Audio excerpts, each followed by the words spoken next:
please. Chief, I would like you to introduce yourself. Tell us who you are, where are you coming from, what you've been doing, and pretty much what it is your interest in working for the police department in Minneapolis. So thank you so much for coming. Gracias. Thank you so much, Senor Gutierrez. I want to first by saying that, and I should also pause just to recognize if I need to pause if there's interpretation services. That there is one person in our staff who is going to be summarizing pretty much the conversation. So feel free on following all your path. No worries. Okay. Carolina is really fast doing that. Okay. Well, I want to say thank you for Hasser for having me in this space this evening. I'm very humbled and pleased to be here. And as the Minneapolis Police Chief, I have a core fundamental responsibility and obligation in keeping all of our communities safe. And so I want to make sure that I'm in as many spaces as I can to hear directly from the voices of our community and learn. And so this is an opportunity for me as chief to learn some of the issues, concerns, ideas, and solutions that our community may have this evening. And so, again, I'm humbled to be in this space. I do want to acknowledge Ms. Carmen Ford, who has been just a fierce and passionate leader of community safety in our Latino community and our undocumented communities. And I've had the opportunity and the privilege of working with her over the years. And so I'm just very honored again to be in this space. So, so thank you for having me. Thank you so much. And yes, we recognize that there is a big effort from the police department in Minneapolis to move forward and include particularly that diversity that the city is portraying right now. And we really appreciate that. However, the moment we are living through is kind of very difficult because of the COVID-19. It is generating different kind of issues that were not kind of in the scope of the work that the police department were doing. And this being exacerbated with the aftermath of the assassination of Mr. George Floyd. And nowadays is a lot of reporting daily. You might follow up in the Star Tribune and Pioneer Press of quotes of delinquency and crimes rising up in Minneapolis. So that's why we are opening this kind of dialogue, because we want the community to get involved in this dialogue and this participation in making our cities safer and more livable as well. So to that point, I would like to ask you, how is the city of Minneapolis Police structured, how it is working today, and what might be the levels of, say, commitment with the communities you are working with? So, Senor Gutierrez, that is a very good question. So, first, I would like to share with our listeners that some of the same points that you mentioned. 2020 has been a very unprecedented and challenging year for our city. We are dealing continually with the pandemic of COVID. We are also dealing with the financial impacts of COVID. Many of our large and small businesses have been impacted by that. I know that some of the listeners who are parents, remote learning for children makes things very different. Less programming for our children. We've also know that employment has been hit hard by that as well. So then we go into May 25th, the death of Mr. George Floyd in South Minneapolis, and we experienced civil unrest as it related to that. And amidst all of this here, we also unfortunately have seen an uptick in significant violent crime in our city, from shootings to carjackings to robberies and other types of crimes. And so then to bookend that with, unfortunately, the Minneapolis Police Department, we are experiencing significant separations, meaning I have less officers today than I did at January 1st of this year. And so, again, it has been a challenging year, but I continue to look for opportunities as we're moving forward, working closely with our communities. You mentioned about how is the outreach going? Well, we continue to do as much as we can with outreach to our communities. I was fortunate about a month or so ago to be invited over to Cristo Rey community, or Cristo Rey School, the Colin Powell School in South Minneapolis, just off of Lake Street.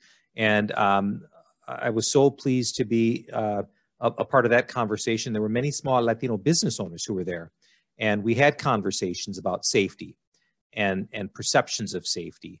When I talk about there are blessings through adversity, I was so pleased and happy and inspired to hear that many of our small Latino business owners said, you know what, we know that we've gone through a lot, Chief, this past year, but we plan to stay. We are going to rebuild our businesses. We are going to look forward to 2021. But as a part of that, I recognize that public safety is part of an ecosystem. A police department is one part of that safety. Businesses are a part of that. Schools are a part of that. And so it's important for me and the police department to recognize that we have to do all that we can for our communities as a part of that ecosystem of safety. But we cannot do that alone. I'm a firm believer that we have to have other alternatives to the traditional 911 response.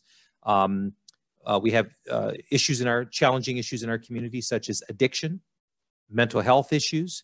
And so it's going to take all of us to really try to address those. Yeah, I understand the difficulties that are associated with some events were not kind of even prevented or not contemplated when you plan ahead. And so just out of curiosity, you said that you have less members in the police department than those who you want to have. How many of them are Latinos?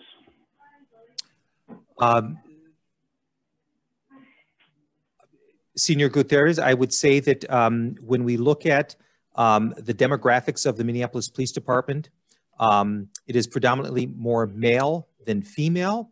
And I would say if we look at our men and women of color, I believe, and I apologize, I don't have the exact statistics, but I pretty much know for certain that of the demographics, African Americans would probably be the largest represented group of officers. And then I would say right after that would be Latinos within the department. After that would probably be Asian, Southeast Asian communities members, and then probably Native. But I would say that our Latino representation in the department would probably be second to African American numbers. And I'm continually making sure that we are doing our best to recruit community members that represent our city and what our city looks like here in Minneapolis. I'm very proud to say that we have a community service officer program.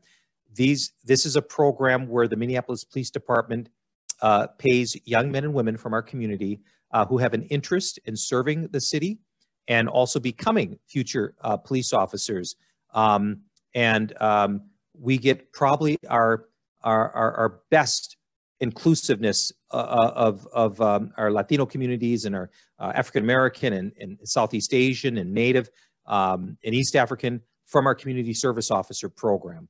And so we'll continue. Unfortunately, this past year, I had to discontinue that because of budgetary reasons, but myself and Mayor Fry are looking to activate that again for 2021. And I'd also say too that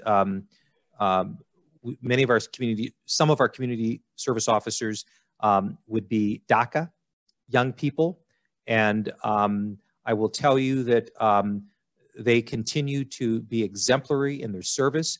And I've been having conversations with others at the state level about doing what we can to try to look at some of the changes in the state legislative laws that have been preventing them from being hired as police officers, but I will continue to have those conversations and see if we can't make any movement going into 2021.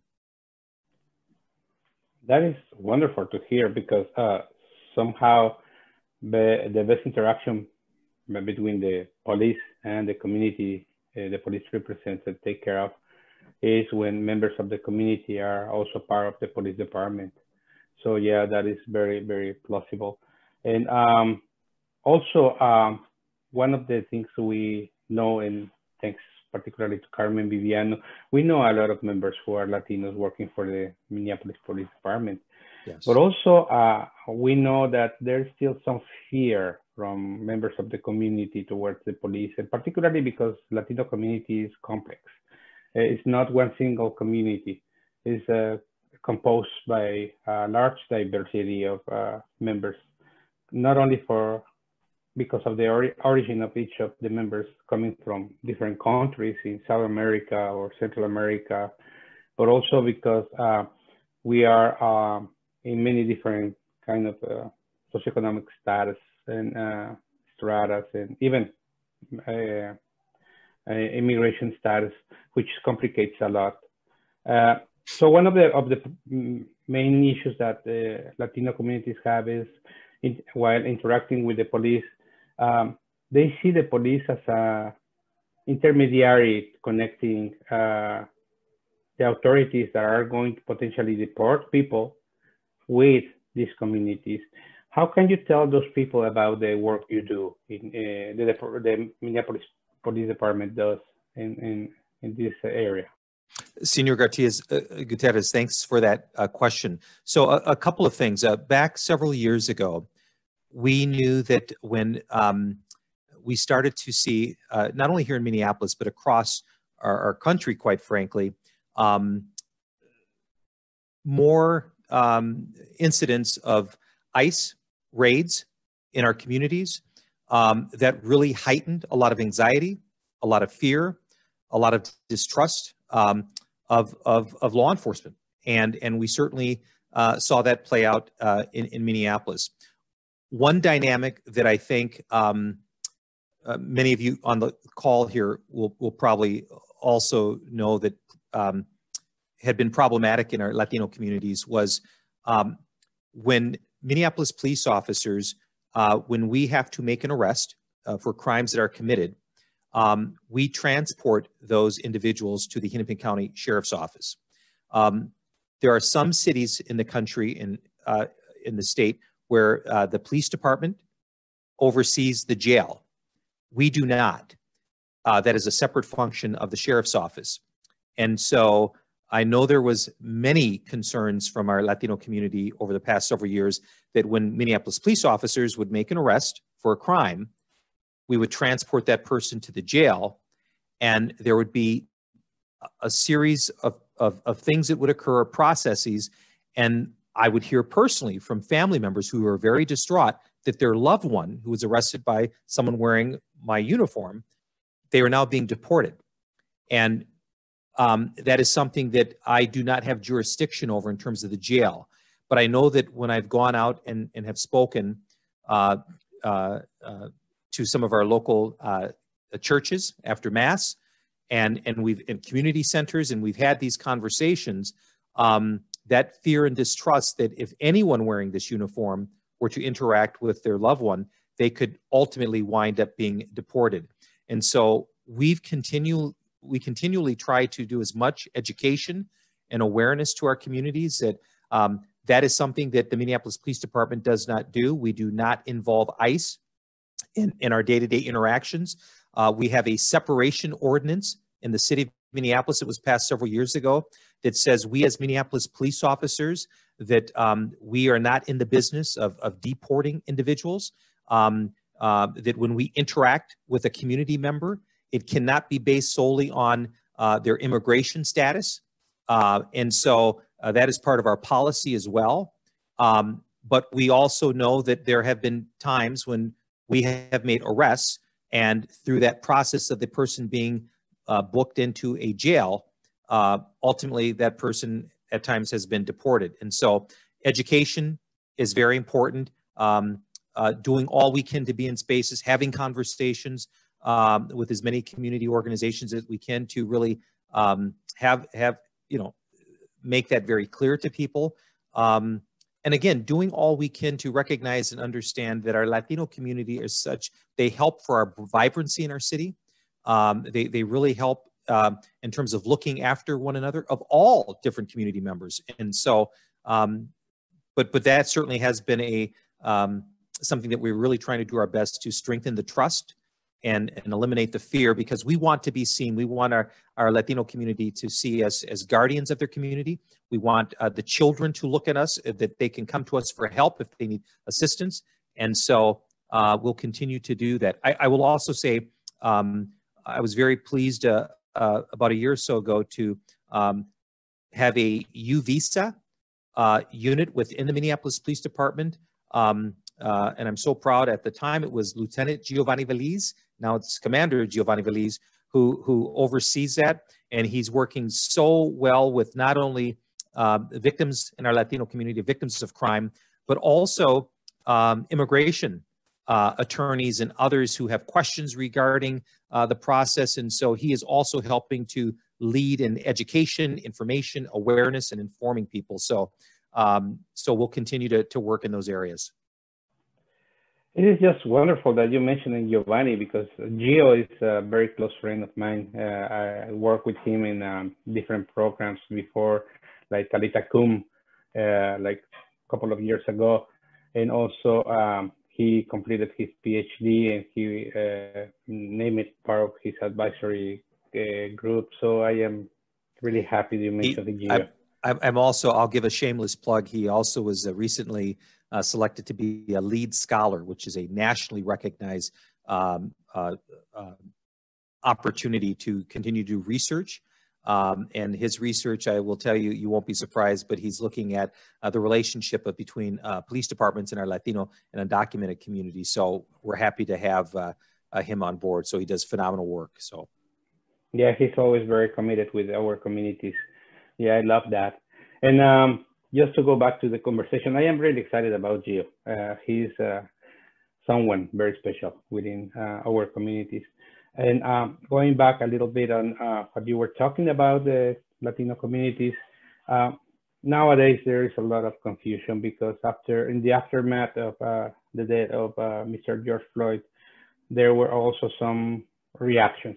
And those reactions led also to some members of the city council in Minneapolis to demand dismantling the police department and creating some sort of new approach to create some security systems in the city. And to that, you with Mayor Frey responded that that was not kind of an option. But now several members of our communities are confused what is going to happen. So can you tell us, what do you see in the near future on that regard? Yes, so Senor Gutierrez, yes, there has been a lot of very thoughtful and a lot of very passionate conversations about what should public safety look like in our communities. And I think that that conversation needs to happen. I will tell you that the Minneapolis Police Department will never be the same. We should be looking to be better as we move forward. We should have community voices to help guide what we look like in the future, because we are in service to our communities. So there were conversations that really were coming out of this summer after the death of Mr. Floyd, from different perspectives. And some of those, we have some in our community who felt that we should totally do away with the traditional historical structure of what policing looks like. There have been others that have said, well, we should, so one has been just, let's just get rid of this structure and institution of policing, so more so the term abolish. There have been others that have said that, well, let's kind of tear it down, dismantle it, and try to create something different. And others have said, well, let's also take away the funding if we believe that this institution is not serving our communities in its best interest. And I want to say that these are good people who have good intentions, who recognize the seriousness that public safety plays in their lives. And I come from the point of view that I would love for our city and our society to someday that human beings would not harm each other, that we would no longer commit crimes against one another. If that day were to come, I would take off my badge and toss it in Lake Nokomis, and I would be happy that, and I hope that is something that will occur at some point in time in the future. But that being said, what I at least know today is that we do have people in our communities, unfortunately, that are harming each other, that are preying upon each other.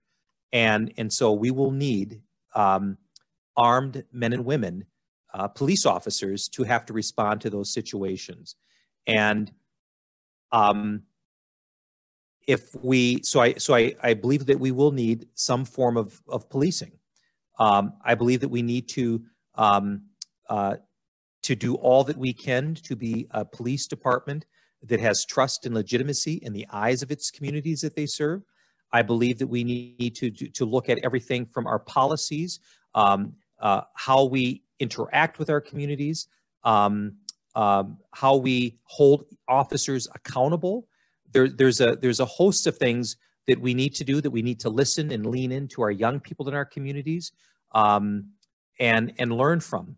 But I also am very concerned that if we start to take away or defund the police departments to a point where we no longer have the capacity to even effectively respond to the crimes and the violent crime that's occurring, then lives could be jeopardized and our communities could be jeopardized. And so I believe in a both and approach.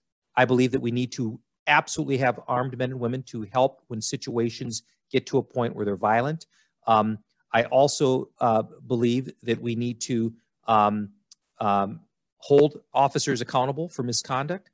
I believe that we need to continue to build trust and legitimacy. But I also believe that we need, there are certain things that we are not the best to respond to.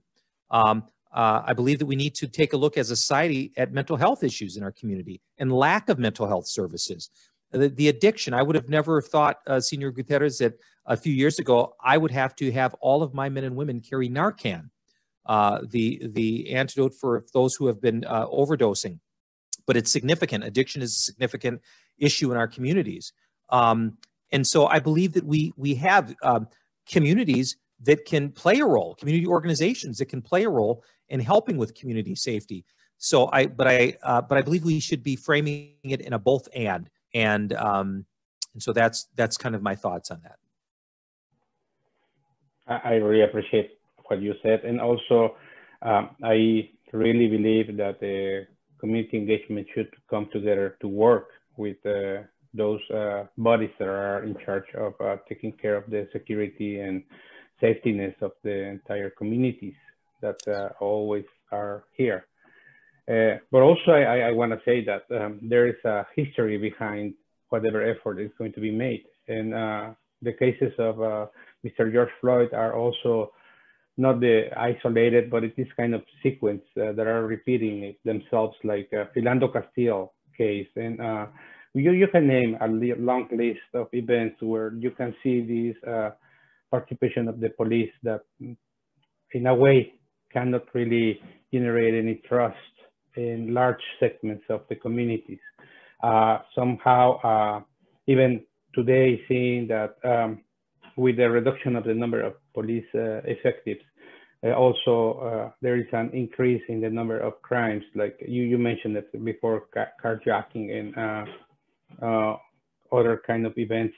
You read this article today in Star Tribune where a guy is a resident of Minneapolis telling us that you need to be aware that whenever you go out of the street to the street, you might be in danger. And therefore you have to have these kind of gadgets with yourself to call the attention of everybody, for as there are witnesses, maybe the criminals are not going to follow up in their actions. So it is kind of a situation where we are now very unstable, and people are really afraid of several kind of consequences that might be taking place outside. What might be your message to people? I mean, we are going through a process in which we need to adjust. We need to learn how to work all together. We need to learn how to create new forms of working. But in the meantime, what is your message to the people? Yeah, so Senor Gutierrez, I want our communities and our community members listening on the line here to know that I don't want us to live in fear. I don't want us to be afraid of our neighbors, because that also has a psychological impact. Many in our community are already experiencing trauma. But I want us, I want to restore hope in our city and safety. We need to continue to look out after each other. We need to watch over our children, look after our seniors. When we see or something that could be suspicious in nature, to call 911.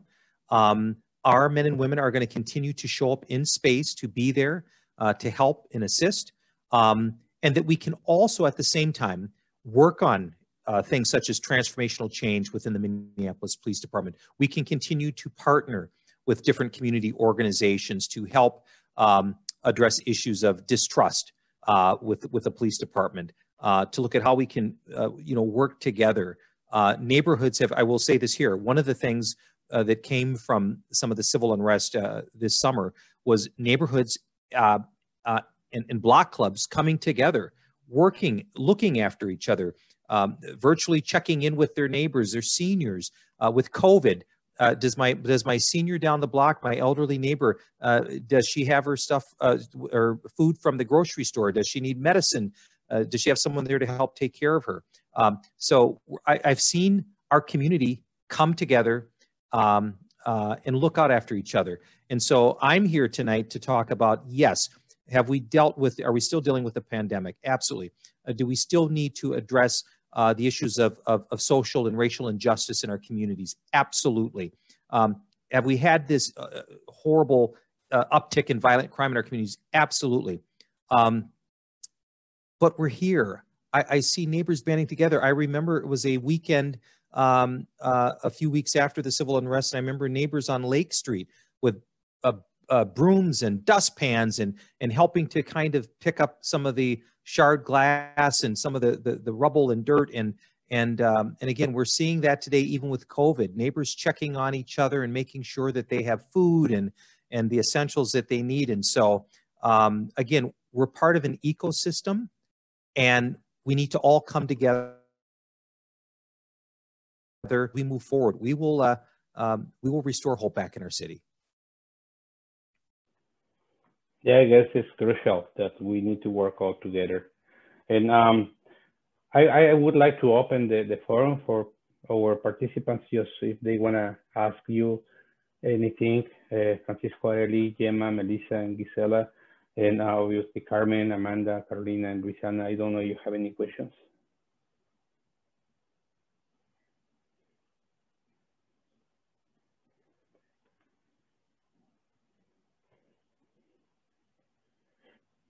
If not, also in the. Oh, I'm sorry. Was it Senor Gutierrez? Was that for me? I'm sorry. No. Okay, I'm sorry. I'm asking everybody to participate. That's why I was saying that. So, si alguien quiere hacer una pregunta al jefe Arradondo, ahorita sería el momento. Francisco, Gemma, Areli, o Gisela, o Melissa. Porque tenemos preguntas aquí en Facebook. Yo sí tengo una pregunta. Yo he estado trabajando mucho con él, más con los jóvenes, porque mis hijos han participado en los programas y son muy educativos y muy disciplinados. Entonces me gustaría preguntarle si hay las posibilidades de que sigamos esos programas con los jóvenes, porque ahorita está un mundo de locos. Yeah, Gisela says that she's been working with the department in the past, and particularly with youth programs. and that she loves them and that she likes them a lot, and she's wondering if it's possible just to think about them to keep on going because they are really working for the community. So what do you say to that? Yes, thank you, Ms. Gisela, for your question. And yes, one of the things that we have really tried to do over the years is engage with our young people in our city, and we've done that in a couple of different areas. One being probably more popular is our PAL, our Police Activities League, and matter of fact, a wonderful officer, Carlos Escobar, has helped run that. Commander Veliz has done the Latino Citizens Academy to learn more about, and matter of fact, he's in a young person's Citizens Academy that I've been happy to give out plaques and awards to the children. And so we definitely need to keep that engagement. I will tell you, Ms. Gisela, when I have to make budgetary decisions, it can be oftentimes very difficult. Sadly, some of those things that we do very well, but are not a mandate, are the ones that end up having to get cut because at the end of the day, I have a responsibility to make sure that if a community member picks up the phone to call 911, that a police car arrives, and that if you're unfortunately the victim of a crime, that you have an investigator to investigate that. The other things that we've done are great, but sometimes I have to make those tough decisions. My goal is that we continue to keep some form, and whether that's the Police Activities League looking into next year, but we continue to keep that that opportunity going. And I know that while the PAL was based in North Minneapolis, I know I would always hear from our Latino parents in South Minneapolis going, why don't you have it in South Minneapolis? And football or soccer is so very popular. And I know that's been, again, Officer Escobar has done such a great job coaching that. And so I would like to continue to make sure that we have that for our young people. And that also builds that relationship, builds that trust at an early age. And so it's so important. So thank you so much, Ms. Gisela, for your question. Are you planning on doing this online pretty soon, or how we are going to learn about it? In terms of the youth activities, the programming, you know, I'm going to have to wait and see after what my budget forecast will look like for 2021. But absolutely, I think that if we're able to keep it and maintain it, we'll get something online. The Minneapolis Police Department has our own Facebook and our own site, and so we can make sure we get the word out. I will also lean on both Officers Escobar and our good Commander Giovanni to get the word out as well. Well, I'm going to say this in Spanish. Mientras se animan ustedes a preguntar, yo voy a hacer otra pregunta al jefe de la policía. So while they decide to ask you the hard questions they do have in mind, I'm going to ask you, we do a lot of research. We do a lot of digging into the data, and the criminal data that is available for the Minneapolis Police Department also has kind of some problems in the way it's reported, because we don't see much about Latino identity when the detentions occur. And I went through this kind of situation when I needed to go to the police offices and just say, I didn't commit this violation to traffic. And in the forms I needed to fill out, it was not an option for me to say that I was Latino, but only to declare a race. And in a small kind of statement beneath, it says, if you are Latino, declare yourself white, which obviously I don't like white. But also at the end of the day, the records are not really reflecting that kind of issues that are happening daily among the police the officers and Latino residents in Minneapolis. Is there any chance for us to kind of see a change in how the records are reported? Because we see, and we were talking about that with, particularly with Carmen, you see more Latino identities going to jail, but not many of them report detained by the Minneapolis Police Department. So how that is a big discrepancy we need to work on. How do you see this changing? Senor Gutierrez, so one part to your question, and I don't know if I heard it clearly, but the form that you're talking about, where it did not allow you to list accurately if you were Latino, is that it? And just for clarity, was that a Minneapolis police document form? It was, yes, and also we saw that in the same in St. Paul. Okay, then I certainly want to make sure that I look into that further and talk with our folks about that, because obviously, you know, good data in, or excuse me, bad data in, you're going to get bad data out. And so we need to make sure that we're capturing that. So I want to, we can certainly talk offline about that as well, but I want to make sure I get an understanding of that particular form to make sure that we're absolutely capturing that, because that's going to be very important for us. I know that there are other areas within our organization that we do capture that, whether it's traffic stops, use of force reporting, those types of things. There's indicators there for Latino, for individuals in our community to list that. But I definitely want to make sure that we're doing all we can, that we're capturing the data accurately, because that's going to be very important. And your second piece to the question, I'm sorry.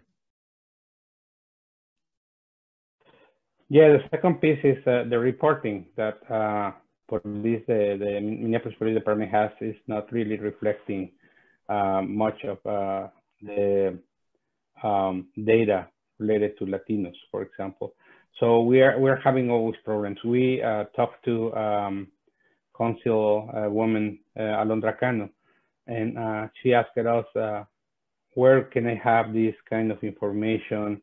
And then we tried to find that information to give it to her, and it was almost impossible to see more detail on Latino identity when they are detained. But the surprise was when we saw the people in jail, in prison, there is a big number, and we understand that the process between people walking on the streets going to jail has to pass through a detention. And the detentions are not really reporting this kind of incidents among Latinos as they are reflected in prisons. So that is why I asked that. Yes, so Senor Gutierrez, that is so important that we're capturing that information. I do know that one of the things that can make the situation for underreporting is about that trust as well. If members of our communities do not feel that they can that have a good relationship with the police department, or there's a lack of trust, they will oftentimes not report when they're victims of crime even. And by the way, that is a category that I need to know. If people are being victimized in our communities, I need to know that. I don't want those who might harm them to know that, well, we can continue this behavior because they feel afraid to contact the police and have that reported.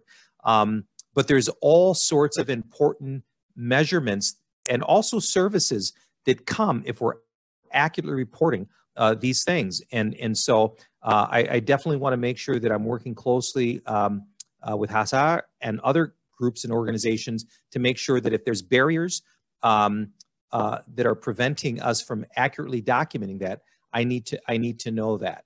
And so, no, it's a great question. I will step away for 10 seconds. I went dark because I've been sitting in my office. I didn't move, so my lights went out. So I will be back in 10 seconds. Yeah, no problem. Entre tanto, si quieren hacer algún comentario, pregunta a lo que están escuchando, yo les invitaría, por favor, a que tomen esta oportunidad. Hay una pregunta en el chat. No sé si la quieres hacer, se la quieres hacer a Arradondo. ¿Qué tal si lo haces tú? Okay. Okay. So it seems that we have some questions. Carmen is gonna make it for you, Chief. Hi, Rondo. It is so always good to see you. So good to see you. Good to see you too, Brando. Well, there's a question in the chat, and it says from Areli Cruz, and she's saying, how can our community report a crime? Where to go or call? Okay, so Ms. Cruz is asking, where can they, or how can they report a crime? They can certainly call 911. And particularly if those are crimes that are very serious, where there could be imminent threat, where there could be a suspect on scene, if there's things involving weapons, 911, we want to encourage our community to call 911 right away and make sure they communicate to the dispatcher the seriousness of it.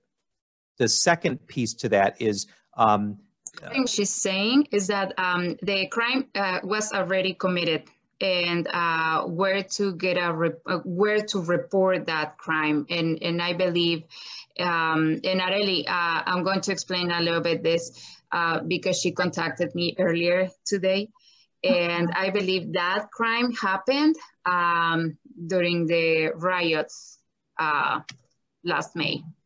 So she wants to report that that crime. Am I correct, Areli? Do you want to say something?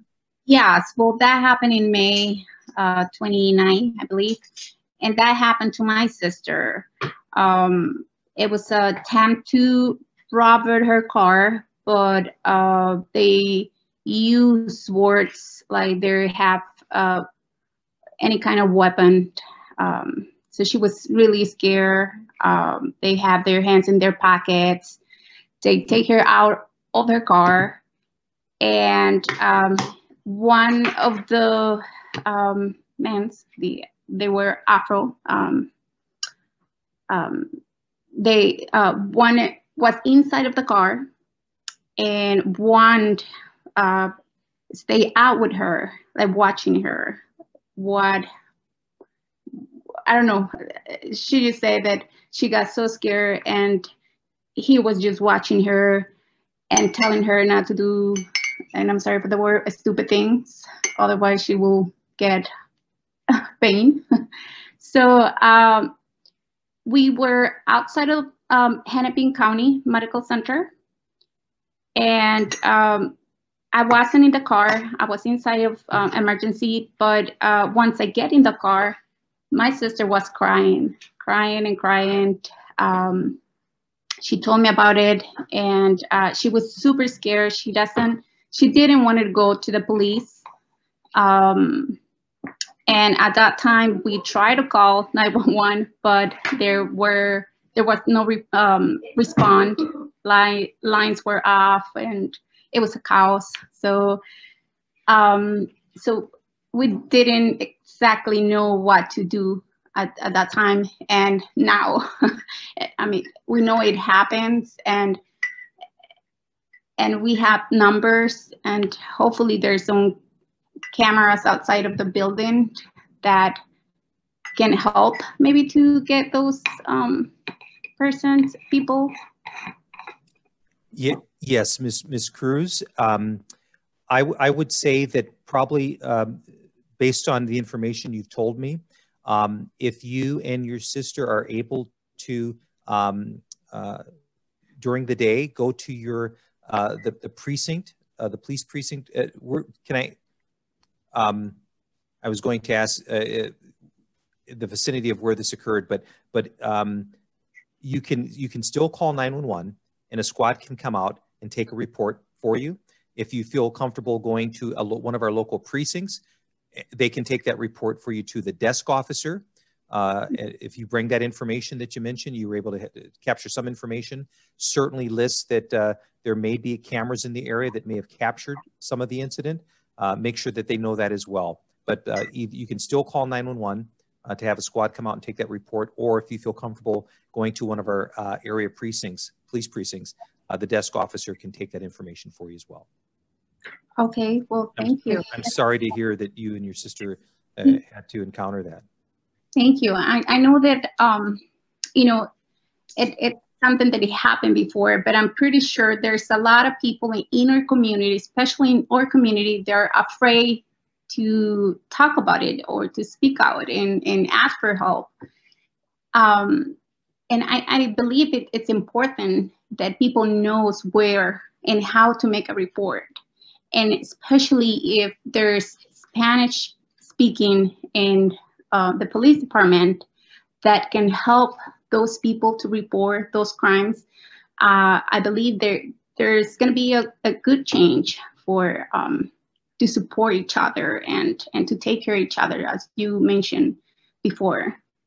Yeah, Ms. Cruz, I absolutely agree with you. I mean, it's so terrible that someone has to be a victim of a crime, but to compound that with either they don't trust being able to call the police, or they don't feel that anyone's going to really assist them. And so I want to make sure that we're doing all that I can within the police department to get the information, to make folks aware where they can make reports, if they can call in 911 to have a squad car come out. I know that Ms. Carmen has done a lot of work throughout the county trying to educate our community members on how to make reports, that they don't have to feel fear that Minneapolis police are not going to ask you, are you, show me papers, are you a citizen, are you, and so, and I want folks on the call to please spread that word. That is not our role. We have policies that forbid that. We have a city ordinance that forbids that. We are there to take care of and make sure that we're helping victims of crime. And so, yeah, so I want to just make sure that you and your sister certainly can call 911 to have a squad car come out and capture that information from that incident. Or if you feel comfortable going to one of our local precincts, the desk officer can assist you. Thank you very much. We have one. Thank you so much. Yeah, before go to the question, I'm gonna say that this is a very common issue when so many people are complaining about calling 911 and receiving first the answer in 911, what is your problem? And then when they are connected to a Spanish speaker, a person who helped, it is passing a long time. So many people have been taking that as a problem because it takes a while until they can really talk about their problems. And when that happens, so many times they are already out of the loop. They cannot really talk anymore.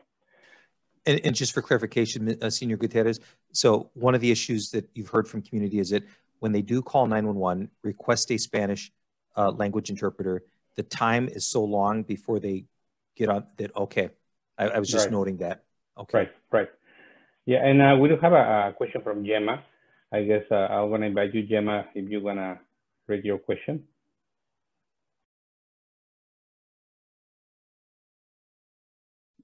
Okay, so thank you for being here today and talking to us. We all really appreciate your time speaking to us. So you mentioned, so there's a lot of mistrust with the police and brown communities, I think, in my opinion. We typically, I think, don't resort to calling the police because of fear. So there's already this like mistrust with both parties. And I think a way to amend this relationship a bit more is by holding police officers who have like committed misconduct or have not done their jobs, holding them accountable. So my question, I gotta find it. My question is, can you shed some light into what actions the Minneapolis Police Department is taking or will be taking to hold misconduct and police officers accountable? Yes, good evening, Ms. Gemma. Thank you so much for your question. That's a very important question. So the values that I've instilled for the Minneapolis Police Department are built on trust, accountability, and professional service. The accountability piece that you mentioned is so very important. So, and accountability isn't, while certainly it's if our community members, Ms. Gemma, believe that we are engaged in misconduct or not treating our community members the way we should be, we need to hear about that, and the community needs to hold us accountable. But I, as chief, and everyone that works within the Minneapolis Police Department, we have to hold ourselves accountable. We have to have a standard of professionalism that if we fall below that, we have to hold ourselves accountable. So one of the things that I will tell you is that discipline, there's a couple of different ways in terms of how we can do things in terms of holding our employees accountable. Sometimes that's coaching.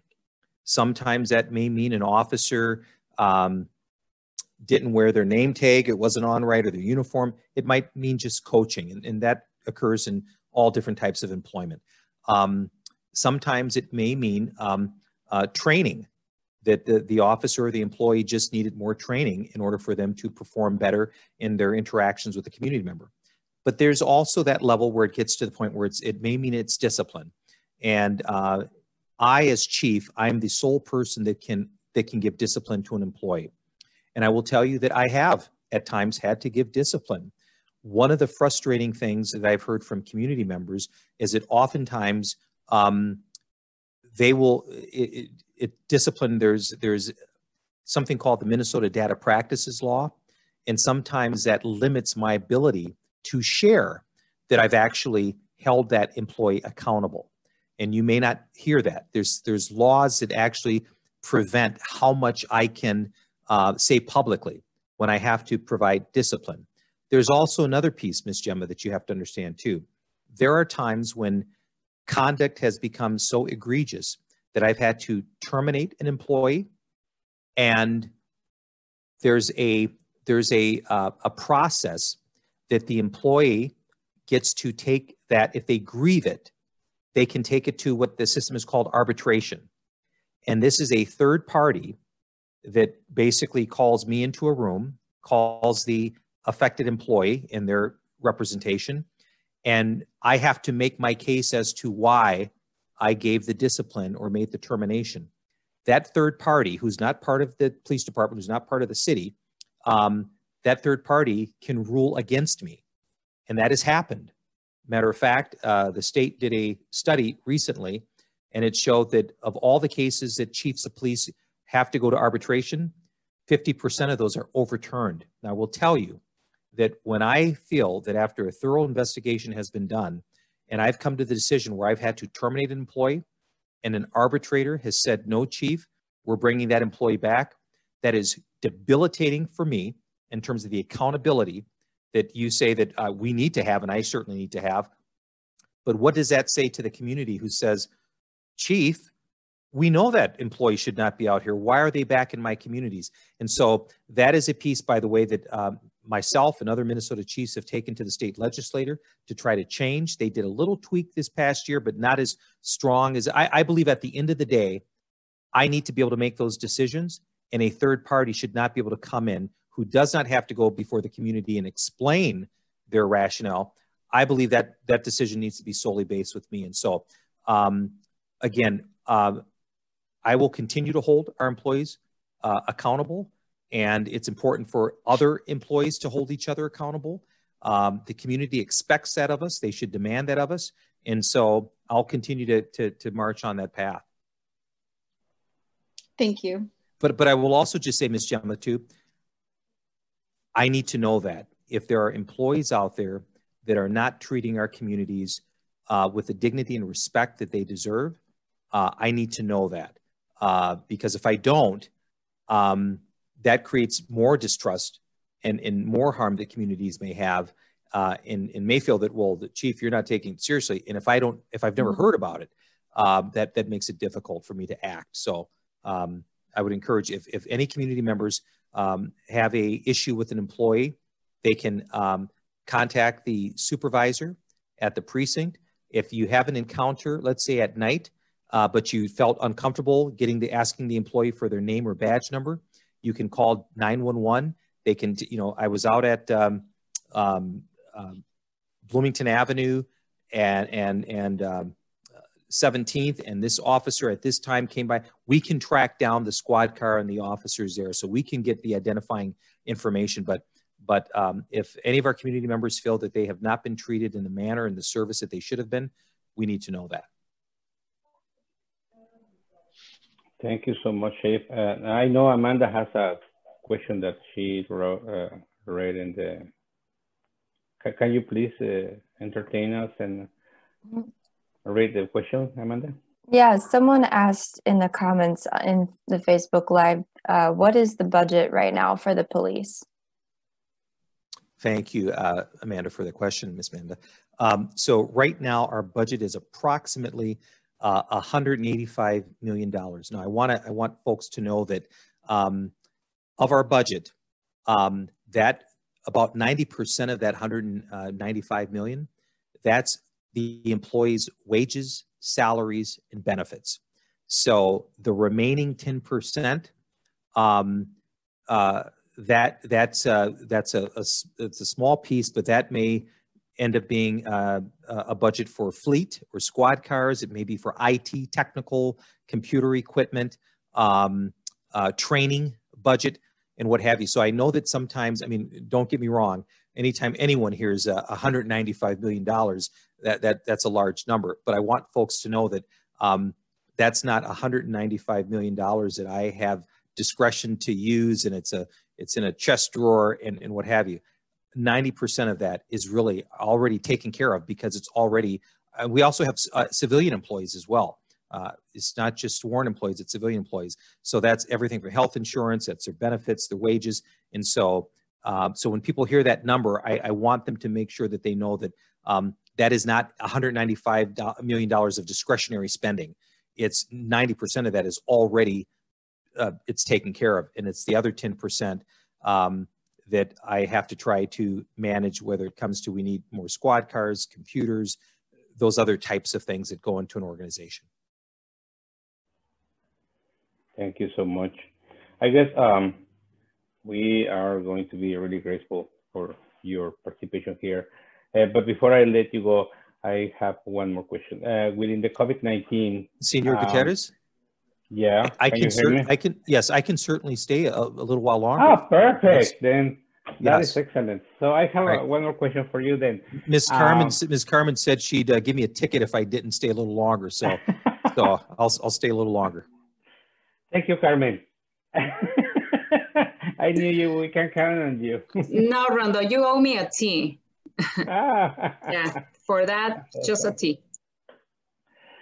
So I'm curious about the COVID-19 affecting the police department because you are all exposed to being in contraction of the virus.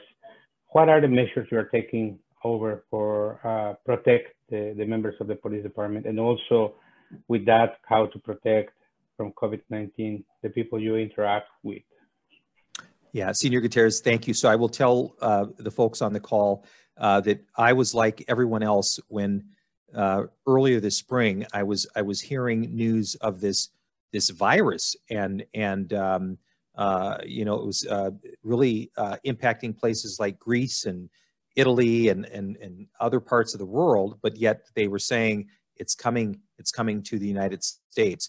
And then right around March or so, when we were getting information from the CDC, as well as the Minnesota Department of Health, that, you know, we're going to need to take precautions. And I think one of the first things that came out from that was that essential workers or first responders, we would need to have PPEs.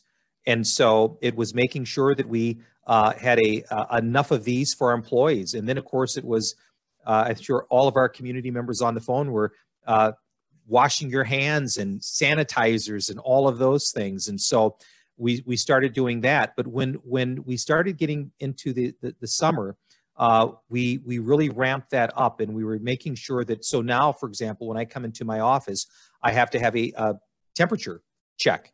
We have to make sure when we do any sorts of employee trainings, we have to, you know, you have to fill out the form. Have you had fever or flu or those types of things? Our officers they have to be making sure they're gloved up when they're out there and they're interacting with our community. So we are really, and by the way too, when we do have exposures, employee exposures, we are sticking to the CDC guidelines of quarantine. So we are operating along the same lines. We're getting our information. Matter of fact, I have a commander who, him and his team, We actually have a MPD COVID-19 task force, and daily they are making sure that they are receiving the most updated information from CDC, Minnesota Department of Health. Anytime, obviously, Governor Walz puts out another executive order. So we're taking in that information all the time. We are doing all that we can to keep our employees safe because, yes, they're just the nature of our work. They could have a risk of exposure. And so, but it was something, again, like all of you, there was never a template. When I came into office, it would say, here's how you deal with COVID. And so I think we're all kind of adjusting to it, getting the best information that we can, and really doing all we can to, and this is also to protect our communities as well. And so, so that's where we're at right now. Yeah. Awesome. I guess Luisana has a question from Facebook chat. So you want to express the question, Luisana, please? Yes, sure. One person asked, how many people will leave by the end of the year? Ms. Luzana, how many will leave by the end of the year? Yeah. Okay, so I'll frame it this way. In a typical year, the Minneapolis Police Department has about 40 to 45 separations. These are traditional retirements. As of January 1st of this year to today, that number's at least 120. So you can see that that's very significant. And I expect we will have more employees that will leave before the end of the year. So that has significantly reduced our resources just in the course of this year. And so, and by the way, that number could also continue into 2021. And so that's why I have to be very intentional about making sure that that we have people to respond to 911 call through a squad car. If someone is a victim of a crime, that we have an investigator. But so you can imagine when we talk about the budget, yes, I'm very concerned about that because if we are losing more resources and more money is being pulled away and we still have to manage crime, and it's significant this year, that is a concern for me as chief. So I have to make sure that I'm being aware of all that. But I'd say at least 120 less officers today than we did at the beginning of this year. Thank you. Thank you for your answers. Before I ask again, anybody else have any questions? Francisco, anything? Melissa, nothing? But still, we know that we are very close to, related to St. Paul and Minneapolis. But also we know that the police departments in both cities are going through different pathways, particularly in their interaction with the communities. They are, in St. Paul, they are having less kind of reactions against as Minneapolis Police Department has. How would you say you are now currently collaborating with the St. Paul Police Department, and how do you see that this interaction with the communities is affecting this relationship? Yeah, Senior Gutierrez, that's a very good question. So one, I'm very happy to have a wonderful relationship with St. Paul Police Chief Todd Axtell, and we touch point and touch base all the time. You know, one of the things that's interesting is that even having a light rail now, there are many things that impact his city that come over to Minneapolis and vice versa. So we stay in touch. And matter of fact, his investigators are oftentimes communicating with our investigators, just because there's similar things that may occur over there that will come over here and vice versa. So we are staying in touch with that. While the histories of the departments are a little bit different, the reactions to the police departments may be a little bit different. We do experience some of the same types of things. If there are things, and when there are things that I can learn from him and his department that they're doing that are creative, that are innovative, I absolutely am a sponge and will reach out to Chief Axtell and try to see what we can do. The same for him. But I will just say that it's for whatever reason, it's just we're close in proximity in terms of cities, but very different in some aspects. And so but we do try to learn some of the community outreach efforts that they do in St. Paul. We've certainly had folks talk with his teams over there to learn what they're doing. They've done the same with some of the great work that we've done. I keep mentioning Commander Giovanni Veliz and some of the things that outreach that he's done. And so we tend to work together in that aspect. We have mutual aid agreements, meaning that when some of the civil unrest was occurring this past summer, he will offer resources to assist us if needed. And we did the same. I know that unfortunately during some of the civil unrest in St. Paul, some of the businesses along University Avenue received damage and destruction. But we have teams ready to help him out if they're needed. And he's been able to offer that assistance as well. So we continue to learn from each other. And we're a very mobile community. So again, going over to St. Paul just takes a few minutes on light rail and coming over to Minneapolis. So. Yeah, that's true. And so many people are living in St. Paul, working in Minneapolis, and the other way around as well. So yeah, we are very much interacting. Well, I don't see any more questions. Do you see any questions around there? Someone asked a question on Facebook. How will you train the next police and what protocol will they take? So Amanda, for the question there, thank you. So we take training very seriously. And I should say even before individuals start their training. So one of the things that I did when I became chief, we have what we call a pre-employment psychological screening that takes place.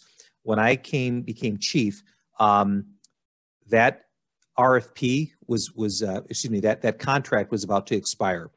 And so what typically happens in this organization is that Human Resources says, nope, we'll go through the process, we'll take care of it, and we'll let you know who your new or the next pre-employment psychologist will be. And I said, no, I want to be involved in that process every step of the way because that is so very critical. And so I made sure that I helped design what the requirements and what the expectations I had of that psychologist who is going to be conducting pre-employment exams for our candidates. Along with that, I personally sit down with each and every candidate who is in our process to become a police officer. And I meet with them in my office. I've blocked out a month of time just because if I've got to go through 200 or 100 or so candidates, and we have conversations. I ask he or she, why do you want to serve our Minneapolis community? What are the values that you adhere to? What does procedural justice mean to you? We talk about things such as cultural competency.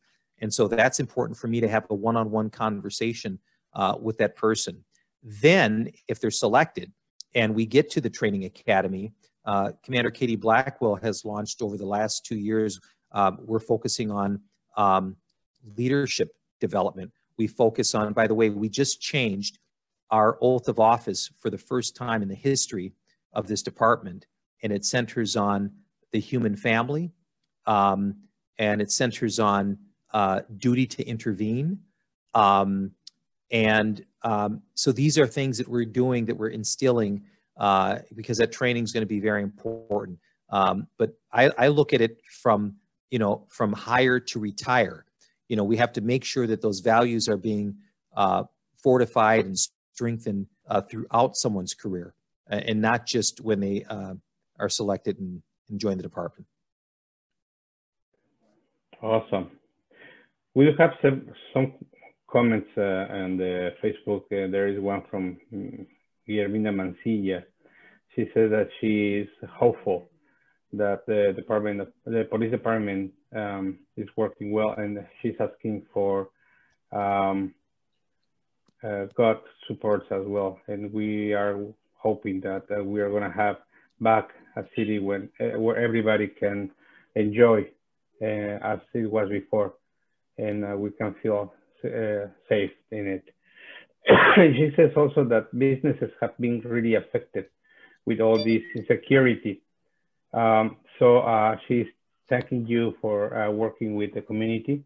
And there is also one question from her: how we could help as our community members to help our police department for that restructuration of the police could be successful, and how we can get involved and work all together.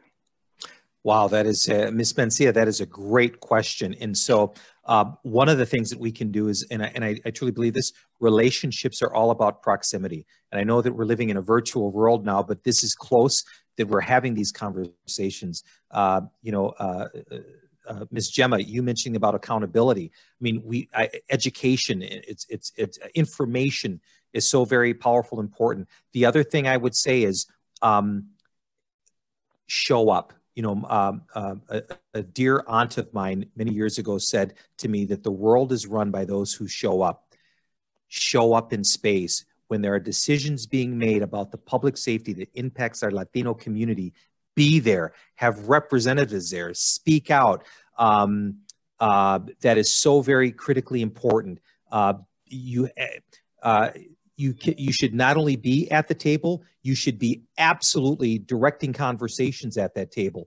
And so, truly be there, be in spaces. And I know sometimes, whether it's a precinct is having a community meeting, it might be at 6 o'clock. And I know that you might have childcare issues with it, but have your friend or your neighbor go and say, ask Chief Rondo these questions that I have.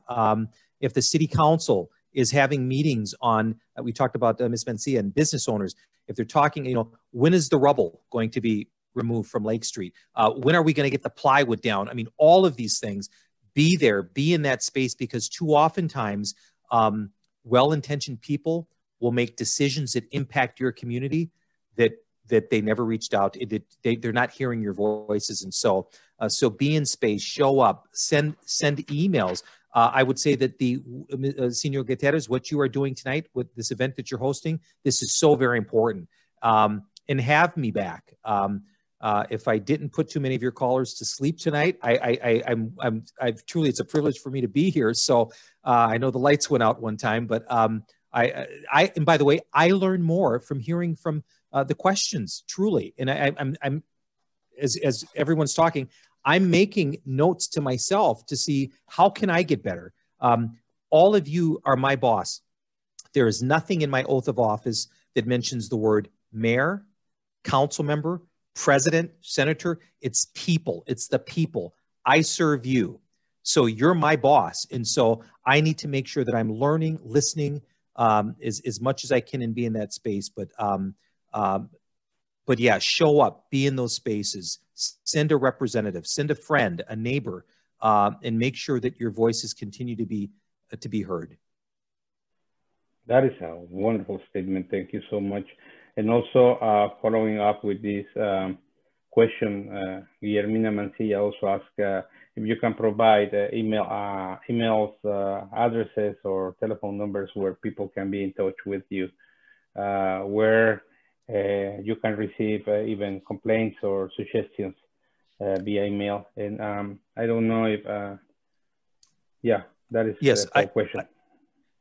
Yes, and I can, whether I get that to you or I don't know if Ms. Mencia wanted an email address tonight or. Yeah, either way, Luisana and myself, we can take care of that. And so here.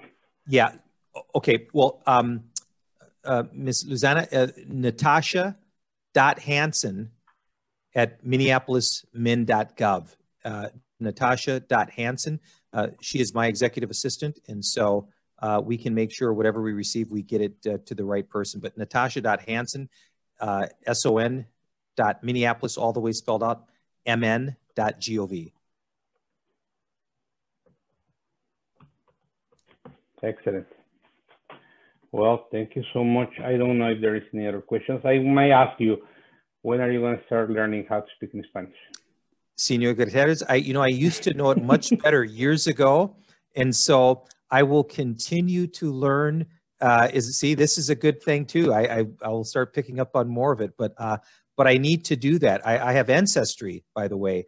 My name, it's certainly not a Minnesota Swedish name, but so I do have Spanish ancestry, and so I definitely need to continue to learn more of that. So that'll be my promise to you. I'll learn a few more words each and every day. Awesome, because rondo is very rounded, the R, so it has to be very Spanish origin. And then my last question, do you think that the Vikings are going to make it to the playoffs? Just kidding. Well, I will, and I'm actually a big Vikings fan, but I will just say this here. I mentioned about my relationship with Chief Axel. So pre-COVID, we used to do a once a month, a Chiefs Across the River dinner. And so he would take me to a restaurant in St. Paul, and then I would take him to a restaurant in Minneapolis, and we would compare. And I will just say this here, Minneapolis has way better restaurants than St. Paul. So that is good. Yeah. But thank you, and thank you to all of your team, Amanda and Carmen, Luisana. I've got just all of them who are on here, and Carolina. I'm probably missing some. Anyway, I just want to say thank you all so very much for the invitation. This has been so wonderful, and please, I'm available to come back if there's anything that your community needs to that I need to hear more about. By all means, please feel free to invite me back. We will be in touch, and we're going to take your word, and we're going to bring you back to talk to the Latino communities. Gracias, Francisco, Areli, Gemma, Melissa, Gisela, who are our participants in this workshop. We really appreciate your presence with us and all your words. And we are going to be inviting you pretty soon again. Thank you so much. This is something we need to keep on going, talking to you and to everyone who is responsible for our safety, starting with us. Thank you so very much. Good night to you and all of your callers. Stay safe. Thank you. Likewise, you too. Thank you. Bye-bye. Bien, y a nuestros colegas que se sumaron, nuestras amigas, amigos que se sumaron por Facebook, muchas gracias. Esta ha sido una conversación muy rica. Espero que sí nos sirva. Y no sé si hay algo más que agregar, Luisana. No, bueno, muchísimas gracias por venir esta noche. De verdad que ha sido grandioso tener al jefe de la policía con nosotros, conocer tanto de la situación actual y cómo se está haciendo el trabajo. Creo que ha sido de bastante ayuda para aclarar preguntas y inquietudes que se habían manifestado en las sesiones anteriores.